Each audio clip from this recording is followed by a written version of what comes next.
The glass walls of the office stretched from floor to ceiling, turning the entire skyline of Seattle into a silent panorama of steel and light.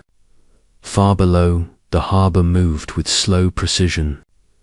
Cargo ships drifted toward the docks, cranes swung above stacked containers, and the gray water of Puget Sound reflected the fading afternoon sun.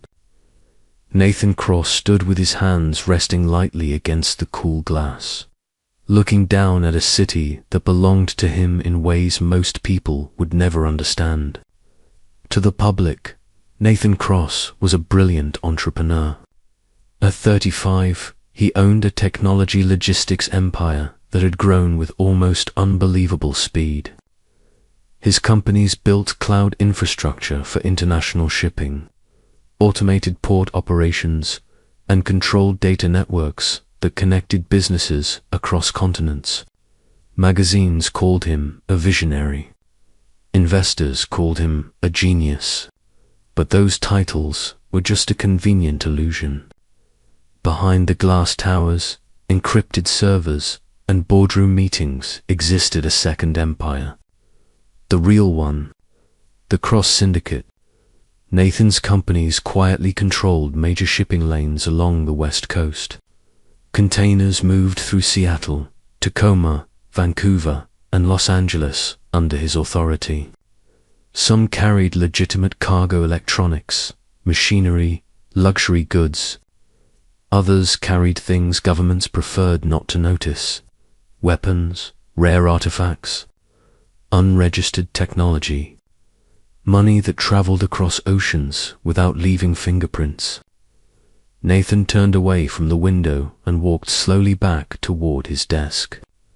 3 massive monitors glowed with streams of information: shipping manifests, encrypted transaction logs, and territory reports from trusted captains across the Pacific. Every number meant something. Every route mattered. Every movement had consequences. Nathan studied the screens with the calm focus that had made him one of the most feared men in the American underworld. This empire had not been inherited. It had been built. 10 years earlier, his father, Marcus Cross, had ruled the syndicate. A powerful man respected by allies and feared by enemies. Then one night everything changed. A convoy had been ambushed outside the port of Everett. Nathan still remembered the phone call, still remembered the silence in the room when they told him his father was dead. Rival families had tried to dismantle the Cross Syndicate overnight. They believed the young son studying software engineering at the University of Washington would crumble under pressure. Instead, Nathan did something none of them expected. He turned the syndicate into a machine. Where his father ruled through reputation, Nathan ruled through systems. Technology, algorithms, encrypted network stools. The old Mafia bosses barely understood. Within 3 years, the Cross Syndicate controlled more territory than it ever had before, and Nathan Cross became something even more dangerous than his father. A king who trusted almost no one. The quiet vibration of his personal phone broke the silence of the office. Nathan glanced at the screen. Emma. He exhaled slowly before answering. "Hello, sunshine," Nathan said, leaning back in his chair. His younger sister's voice burst through the speaker with its usual warmth and energy. "Nathan Cross, don't tell me you're planning to show up to my wedding alone." Nathan closed his eyes briefly. Of course, the wedding. It was only 7 days away. Emma had been planning it for months: flowers, music, guest lists, decorations. Everything had to be perfect. She was marrying Oliver Grant, an architect whose quiet confidence had earned Nathan's cautious approval. But weddings in families like theirs were never just weddings. They were gatherings of power. "Emma," Nathan said calmly, "I already confirmed my attendance. I even wrote a speech. That's not the point, and you know it." Nathan could almost picture her, expression hands on hips, eyes narrowed with playful determination. Mum has invited several daughters from other families, Emma continued. You know, suitable matches. Nathan felt his jaw tighten slightly. Of course she had. Charlotte Cross had always believed family alliances strengthened the syndicate, and marriage was one of the oldest alliances in the Mafia world. Emma's voice softened slightly. Nathan, she means well. She just wants you to find someone. Nathan stood and walked back to the window, looking down at the harbor again. He knew exactly what Charlotte wanted. A political marriage. A union that would bind powerful families together. Nathan had spent his entire adult life refusing to become a pawn in those arrangements. Emma, he said quietly, your wedding should be about you and Oliver. It will be, she replied quickly, but I refuse to watch my brother sit alone at the head table while half the Mafia tries to marry him off. Nathan rubbed his temples slowly.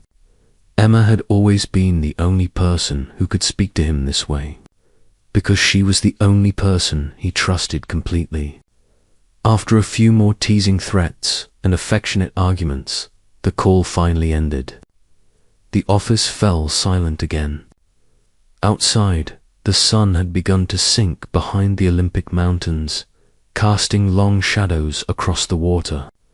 Nathan stood there for a long moment. Then he began to think.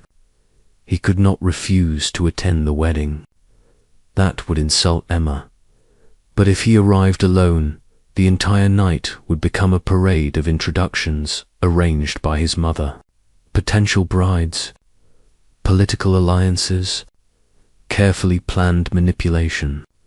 Nathan Cross did not allow anyone to manipulate him. His eyes drifted toward the city lights beginning to flicker on across Seattle. There had to be a way around this. Something simple. Something temporary. A distraction strong enough to stop Charlotte Cross's matchmaking campaign. Slowly, an idea formed in Nathan's mind. A strange idea. A ridiculous idea, but one that might work perfectly. He didn't need a real wife. He only needed the illusion of one. Nathan's reflection stared back at him from the glass window. A faint smile touched his lips for the first time that day.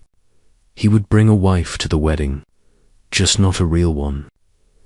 Nathan Cross had decided. He would find someone willing to pretend, just for one night. Just long enough to fool the most powerful families in Seattle's underworld. Nathan Cross needed a fake wife, and he needed her fast. The rain had begun to fall over Seattle by the time Nathan Cross left his tower. Thin silver lines streaked across the glass streets, turning the city into a blurred reflection of neon lights and restless shadows. His black car moved quietly through downtown traffic, while Nathan sat in the back seat, his mind working through possibilities the way it did before any high-stakes operation. A fake wife. The idea sounded absurd on the surface, but in Nathan's world, absurd solutions were sometimes the only ones that worked. The problem was not finding someone beautiful enough to stand beside him for one evening. Beauty was easy. Loyalty was not. Trust was almost impossible. Anyone connected to the Mafia families could use the opportunity to manipulate him. Anyone drawn to his wealth could become another complication he didn't need. Whoever played the role would need to be convincing, intelligent, calm under pressure, and most importantly, outside the dangerous chessboard of the underworld. As the car slowed near Belltown, Nathan's gaze drifted toward a familiar building across the street. A converted brick warehouse with tall windows glowing softly from inside. The Belltown Gallery. The memory came back with surprising clarity. 2 months earlier, he had attended a charity auction there at the request of one of his legitimate business partners. Nathan normally avoided art events, rooms filled with wealthy donors pretending to understand paintings bored him. But that night something unexpected had happened. The scheduled auctioneer had collapsed just before the event began, leaving the room full of restless billionaires and impatient collectors. Then a woman had stepped forward without hesitation. Sophia Bennett.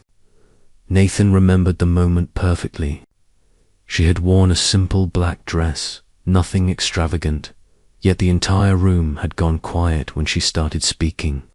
Her voice was calm and confident as she introduced each piece of art, explaining the artist's story, the brush techniques, the symbolism hidden within the canvas. Wealthy investors tried to challenge her knowledge. Asking obscure questions meant to embarrass her, but Sophia answered every one with effortless intelligence. She didn't flirt with donors. She didn't flatter powerful men. She simply controlled the room with quiet authority until the auction ended with record bids. Nathan had watched from the back of the gallery, intrigued by a woman who clearly had no interest in impressing someone like him. The car continued moving through the rain, but Nathan's attention stayed locked on the memory. Sophia Bennett wasn't part of the Mafia world. She wasn't connected to political families or criminal alliances. She lived in an entirely different universe of creativity, artists, and fragile galleries struggling to survive in an expensive city. That was exactly what made her perfect. Someone like Sophia would appear real beside him because she had nothing to gain from his power. And if she refused, the worst outcome would simply be an awkward conversation. Nathan leaned forward slightly and gave a quiet instruction to his driver. "Take the next turn back toward Belltown." The driver nodded without question, and the car changed direction through the rainy streets. As they approached the gallery again, Nathan watched the warm light glowing behind the tall windows, silhouettes of paintings visible through the glass. For the first time since Emma's phone call, he felt the tension in his chest loosen. The solution might be standing just inside that building, inside the gallery. Sophia Bennett stood alone beneath soft track lighting, studying a newly arrived painting that leaned against the wall, waiting to be hung. The gallery was quiet this late in the evening, the air filled with the faint scent of oil paint and wood polish. She heard the door open behind her and turned, expecting perhaps a late visitor or a delivery driver. Instead, she saw a tall man step inside, rain droplets still clinging to the shoulders of his dark coat. Nathan Cross. Even in the art world, everyone knew that name. Technology billionaire, shipping magnate, a man surrounded by rumors that stretched far beyond business. Sophia raised an eyebrow slightly, surprised but composed. "Mr. Cross," she said calmly, setting the painting aside. "This is an unexpected visit." Nathan studied her for a moment before answering, his expression thoughtful, almost curious. "Miss Bennett," he said quietly, stepping further into the gallery as the rain whispered against the windows behind him. "I'd like to discuss a very unusual business arrangement with you." Sophia Bennett did not answer immediately. The gallery remained silent, except for the quiet rhythm of rain tapping against the tall windows. Nathan Cross stood a few steps inside the doorway, the faint scent of wet pavement and cold night air drifting in behind him. In the soft lighting of the gallery, he appeared even more striking than Sophia remembered from the charity auction. Tall, composed, dressed in a dark coat that probably cost more than several months of the gallery's rent. Yet there was something unusual in the way he looked around the room. His gaze lingered on the paintings, on the sculptures placed carefully along the walls, as though he was studying a world completely different from his own. Sophia crossed her arms lightly, watching him with a mixture of curiosity and caution. Wealthy men often entered the gallery with large egos and careless attitudes. But Nathan Cross carried himself differently. There was a quiet calculation behind his calm expression, the same kind of focused awareness she had seen in people used to commanding rooms without raising their voices. "I'm listening," Sophia finally said, her voice steady and measured. Nathan removed his coat slowly and draped it over the back of a nearby chair before stepping further into the room. The gallery lights reflected faintly in the polished floor beneath his shoes as he approached the center of the space. "What I'm about to ask you," he began, his tone thoughtful but direct, "will sound unusual, possibly even ridiculous." Sophia raised one eyebrow slightly. "That already sounds promising." Nathan allowed the faintest hint of a smile before continuing. "My sister is getting married in 1 week. The wedding will be complicated." Sophia waited. Nathan hesitated only briefly before continuing with surprising honesty. "My family is involved in circles where marriages are rarely simple celebrations. They are alliances, political arrangements, strategic partnerships disguised as romance." Sophia studied his face carefully. His words carried a quiet weight, as if he were revealing more than he normally allowed strangers to see. "And you don't want to participate in that arrangement," she said. Nathan nodded once. "Exactly. Unfortunately, my mother has already invited several daughters from powerful families, each one carefully selected with the hope that I'll choose a bride before the night ends." Sophia almost laughed, but the seriousness in his eyes stopped her. "So you came here to escape a matchmaking dinner?" Nathan shook his head slowly.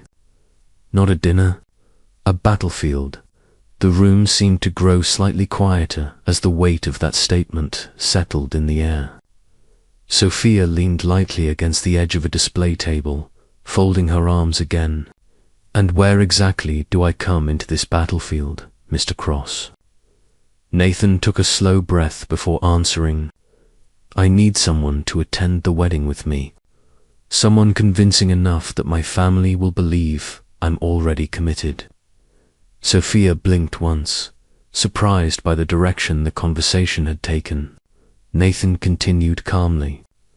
"I need you to pretend to be my wife for 1 evening." For several seconds, Sophia simply stared at him. The request was so unexpected that it took her a moment to process the meaning behind it. The rain outside continued its quiet rhythm while the gallery lights cast warm reflections across the paintings surrounding them. Finally, she let out a small breath of disbelief. "You came here," she said slowly, "to hire me to be your fake wife." Nathan did not flinch. "Yes." Sophia pushed herself away from the table and began pacing slowly across the gallery floor, her mind racing through the strange situation unfolding in front of her. "You realize how insane that sounds," she said, turning back toward him. Nathan remained perfectly calm. "It does, but it would solve a very serious problem." Sophia studied him again, this time more carefully. She could sense the power behind his calm exterior, the kind of authority that came from living in dangerous worlds most people never saw. Yet there was also sincerity in his voice.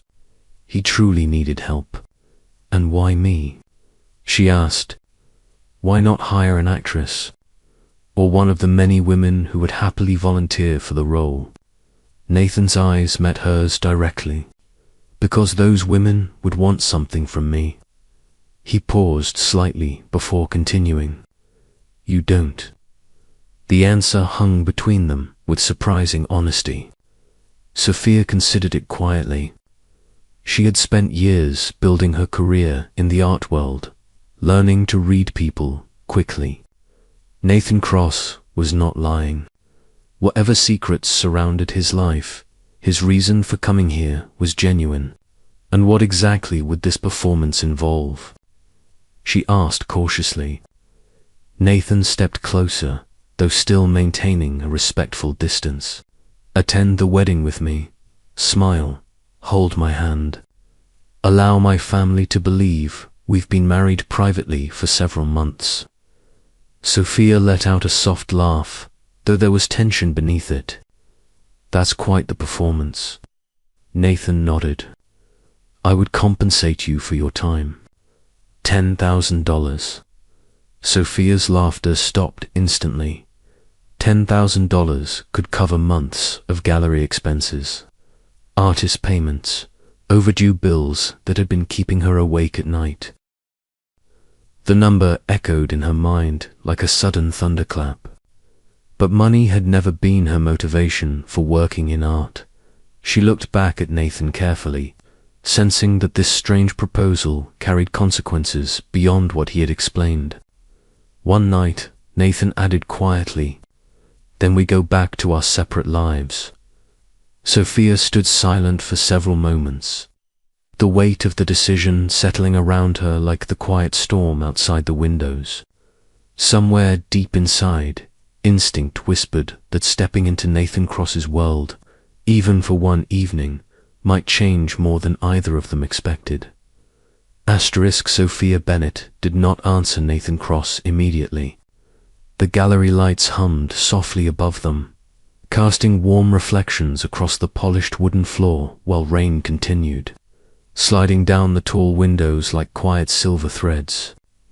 The entire situation felt unreal. Just minutes ago, she had been arranging a new painting for display, thinking about overdue invoices and the possibility of losing the gallery within the next few months. Now, one of the most powerful men in Seattle stood in front of her, offering $10,000 to pretend to be his wife. Sophia had spent years navigating the unpredictable world of art collectors and wealthy donors, but this was something entirely different. She studied Nathan carefully, trying to determine whether he was serious or if this was some elaborate joke played by a bored billionaire. But Nathan's expression remained calm, almost patient, as if he had already considered every possible reaction she might have. "What you're asking," Sophia said slowly, finally breaking the silence, "would require me to lie to your entire family." Nathan nodded without hesitation. "Yes, and not just any family," she continued, folding her arms lightly as she watched him. "From what you described, these are people with influence, powerful people who might not appreciate being deceived." Nathan did not look surprised by the observation. If anything, he seemed impressed by her willingness to address the obvious risks. "You're right," he admitted quietly. "My family's world is complicated." Sophia gave a faint smile at that careful choice of words. Complicated sounds like a polite way of saying dangerous. Nathan did not deny it. For a brief moment, the confident businessman disappeared, and something colder, something far more serious flickered behind his eyes. "You would not be in danger," he said calmly. "While you are with me, no one would dare harm you." The way he said it carried a quiet certainty that made Sophia pause. It was not arrogance. It was authority, the kind that came from someone accustomed to giving orders that were obeyed without question. Sophia walked slowly toward the large window overlooking the wet street outside, her reflection faintly visible in the glass beside the city lights. $10,000. The number kept echoing in her mind like an impossible opportunity. The gallery had been struggling for months. Rising rent, unpredictable collectors, artists who deserved better support than she had been able to give them lately. She loved the gallery more than anything she had built in her life, yet every week it felt closer to disappearing. Nathan Cross was offering enough money to keep it alive long enough for her to stabilize things again. But money had never been the only factor in Sophia's decisions. She turned back toward him slowly, If I say yes, she asked carefully, what exactly will your family believe? Nathan stepped closer to the center of the gallery floor, his voice steady and deliberate. They will believe we married privately 3 months ago. Sophia blinked in surprise. Married? Nathan nodded. It's more convincing than pretending to be newly dating. In my world, relationships are scrutinized carefully. Marriage discourages questions. Sophia let out a quiet breath of disbelief. You don't do things halfway, do you? Nathan allowed himself the faintest hint of a smile. Not when the situation matters. Sophia studied him again, noticing details she had missed earlier. The quiet tension in the way he carried himself. The subtle awareness in his eyes, constantly observing everything around him. Nathan Cross moved through the world like someone accustomed to danger. Someone who expected threats even in quiet rooms filled with paintings. The realization made the situation even more surreal. This man ruled an empire she barely understood. Yet he had come here asking her for help like an ordinary human being trying to escape family pressure. Why me? She asked again softly. You said earlier that other women would want something from you. But surely there are dozens who could act the part convincingly. Nathan's gaze moved slowly across the gallery before returning to her. At the charity auction, you stood in front of a room full of powerful people and didn't try to impress a single one of them, he said. You spoke about art because you cared about it, not because you wanted their approval. Sophia felt a small flicker of embarrassment at the unexpected compliment. Nathan continued quietly. People like that are rare. They're also believable. For a moment, neither of them spoke. The gallery seemed suspended in a strange silence filled with possibility. Sophia could feel the weight of the decision pressing down on her thoughts. If she refused, life would return to normal. The gallery would continue struggling, bills would remain unpaid, and Nathan Cross would walk out of her life as quickly as he had entered it. But if she accepted, even for one evening, she would be stepping into a world of power, secrets, and dangerous influence she had only ever heard rumors about. Finally, she straightened her shoulders and met Nathan's eyes with quiet resolve. One evening, she said firmly, strict boundaries. And when it's over, we both return to our own lives. Nathan nodded once, his expression serious again. Agreed. Sophia extended her hand slowly. Then congratulations, Mr. Cross, she said with a faint smile. You've just hired yourself a wife. Asterisk, the moment Sophia Bennett shook Nathan Cross's hand, something shifted in the quiet air of the gallery. The agreement had been spoken calmly, almost casually, yet both of them understood that the decision had quietly opened a door neither of them fully understood. Outside, the rain had grown heavier, streaking the tall windows with restless movement while the city lights blurred into long reflections on the wet pavement. Nathan released her hand slowly, though for a brief second he felt the strange sensation of hesitation, as if some instinct inside him had noticed the significance of the moment before his mind did. Business arrangements were something he understood well. Deals were simple. Terms were clear. Once the agreement was made, emotions rarely entered the equation. Yet as he looked at Sophia standing confidently across from him, Nathan felt a subtle uncertainty that had nothing to do with contracts or negotiations. Sophia stepped away from him and moved toward a nearby table, where several exhibition catalogues were stacked neatly. Her expression remained composed, but her mind was racing through the implications of what she had just agreed to. She had not grown up around wealthy elites or powerful families. Her parents had been teachers in Portland, people who believed in practical careers and simple lives. When she chose to study art history, they had worried endlessly about her future, convinced the world of galleries and artists was too unstable to build a life on.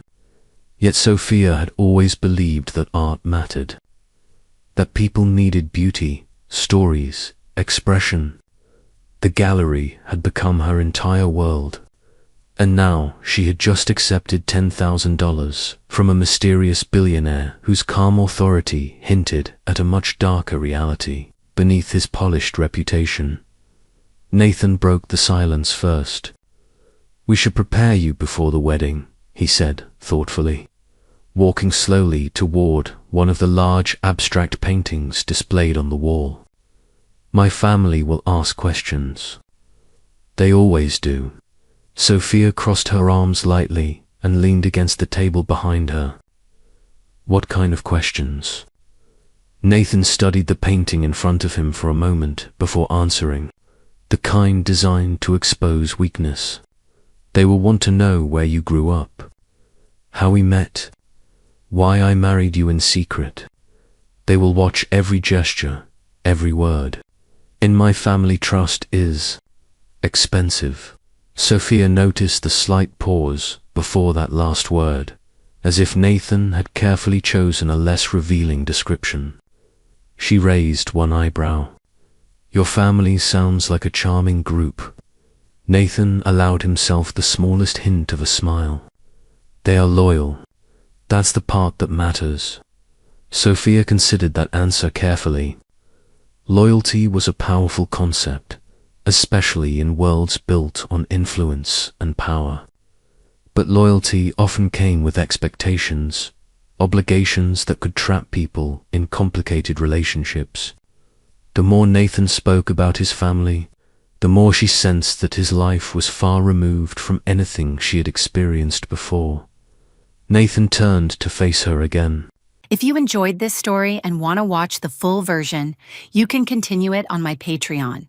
On Patreon, you will find the complete story and many more exclusive stories, including alpha, mafia, and romance dramas.